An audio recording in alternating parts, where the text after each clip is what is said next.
Mesdames et messieurs, bonsoir. Bienvenue à tous dans ce journal. Voici les titres du 19h30. Des peines de 10 mois à 20 ans de prison pour la filière syrienne. Le verdict est tombé en l'absence de plusieurs prévenus disparus ou toujours en Syrie. Le tribunal correctionnel de Bruxelles a donc rendu son verdict dans le procès de la filière syrienne. Sur le banc des accusés, des hommes parfois très jeunes, mais aussi des femmes liées au recrutement des candidats djihadistes pour la Syrie. Les peines sont lourdes, de 10 mois à 20 ans de prison. 2 femmes, des sœurs, ont toutefois pu être acquittées. Quentin Warlop. 20 ans, c'est la peine de prison que le tribunal vient d'infliger à Abdelhamid Abaoud. Le jeune Belge part en Syrie il y a près de 2 ans et enlève son jeune frère alors âgé de 13 ans.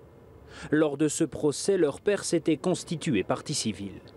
Je crois qu'il va ce soir en tout cas subir un double deuil. D'une part un fils aîné très lourdement condamné, d'autre part un fils dont il n'a toujours strictement aucune nouvelle et qui a tout juste 15 ans. Je crois qu'il faudra beaucoup de temps pour pouvoir tourner la page.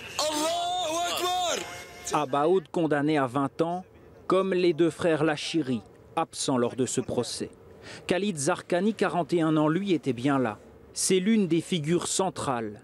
Il recrutait des combattants pour la Syrie. Il est condamné à 12 années de prison. La peine qui était initialement requise par le ministère public à l'encontre de M. Zarkani était une peine de 15 ans. Le tribunal a été, comme vous l'avez constaté, très sévère dans la motivation, mais je pense qu'au niveau de la peine qui a été retenue, qui est une peine de 12 ans, il a quand même marqué une certaine prise en considération de l'humanité de M. Zarkani. Sur les 32 prévenus, seules 2 femmes ont été acquittées. Non seulement c'est important pour mes clientes en tant que telles, mais c'est également une bouffée d'espoir pour toute une série de femmes qui sont actuellement poursuivies pour ce type de comportement et qui pourraient éventuellement, un cas n'est pas l'autre évidemment, mais qui pourraient éventuellement être acquittées. Pourtant, cette femme, victime d'un malaise à l'annonce du jugement, a été condamnée à 8 années de prison. Ils ont retenu donc la qualité de dirigeant en estimant qu'elle avait dirigé ses fils, demandé des choses, demandé un soutien logistique, etc. et qu'elle leur avait un petit peu donné des instructions.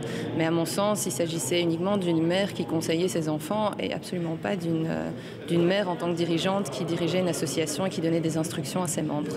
Après le procès Sharia for Belgium il y a quelques mois, le procès dit de la filière syrienne est désormais terminé. Mais la justice et le terrorisme ont déjà repris rendez-vous, car 2 nouveaux procès sont annoncés en Belgique en septembre et en novembre prochain.